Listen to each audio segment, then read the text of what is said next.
Korea and the United States deciding to delay their joint military exercises so they don't interfere with the Winter Olympic Games next month in South Korea. The agreement coming one day after North and South Korea reopened their border hotline. Joining me now is Michael Malice. He's author of Dear Reader, the unauthorized autobiography of Kim Jong-un II. Okay, what should we know about this?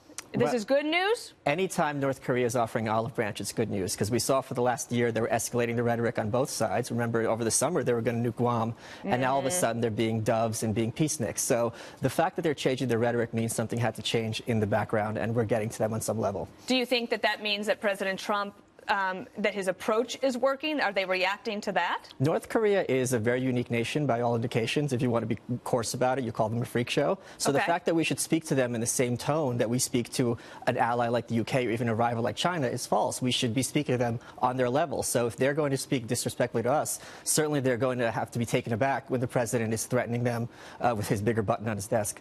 So one of the things that President Trump has said is that we are not going to settle for anything but a denuclearized North Korea. Right. North Korea, when they call the South Koreans, say, we want to reopen this hotline, but we want to be recognized as a nuclear power. Right. How does that get resolved in the end? Well, I mean, the last time South Korea had the Olympics in 1988, North Korea blew up a passenger jet, killed 100 people, and ended up on the state-sponsored terrorism list. So we've gone a long way in 30 years. The fact that they're looking for anyone, even their mortal enemy, South Korea, to have their back in any way, after China publicly has turned their back on them, is very telling that they're running, and they're running scared.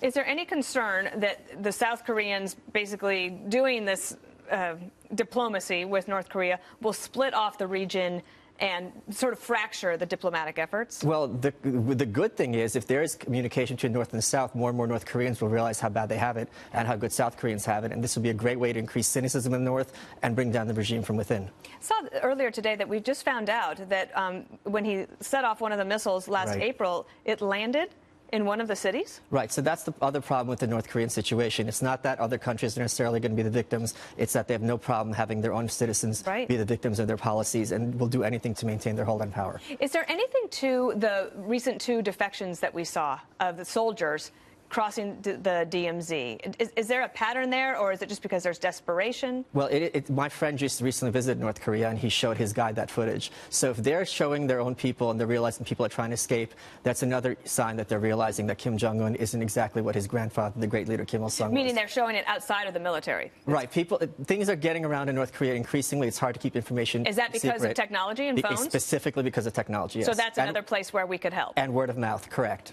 That's very interesting. Thank you so much. Thank Michael you, Dana. Malice. We covered a lot. Yes. He's from Brooklyn. He talks fast.